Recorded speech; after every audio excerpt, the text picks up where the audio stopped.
Certains ancêtres de Veronica ont été tués par des militaires allemands au début du XXe siècle. Comme la plupart des habitants de ce township dans le nord de la Namibie, elle appartient à la tribu des Herero, une ethnie qui a bien failli disparaître. 80% d'entre eux ont été massacrés lors d'un génocide orchestré par les colons allemands. Les Allemands ont fait souffrir ma grand-mère. Elle a dû s'enfuir, elle a grandi à l'étranger et elle a été forcée de parler une autre langue. Nous vivons dans la pauvreté à cause de ce qu'ils nous ont fait à l'époque. Nous voulons des réparations, nous voulons qu'ils nous rendent notre dignité et nos terres.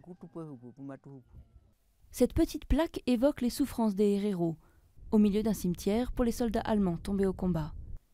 Il aura fallu attendre un siècle après l'ordre d'extermination signé par un général allemand pour que Berlin commence à reconnaître sa responsabilité. Des négociations sont en cours avec le gouvernement namibien pour obtenir des excuses formelles et des réparations financières. Des discussions sans valeur aux yeux des Herero et des Nama, une autre tribu rebelle massacrée par les colons. Je n'attends rien de ces négociations parce qu'elles sont douteuses depuis le tout début.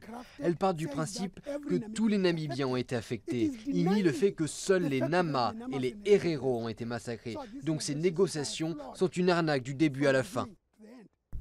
Les chefs traditionnels des deux tribus réclament des réunions tripartites, sur le modèle des négociations entre l'Allemagne, Israël et les représentants juifs après l'Holocauste.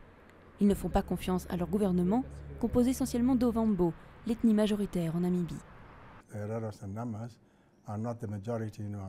Les Herero et les Nama ne sont pas la majorité dans notre gouvernement.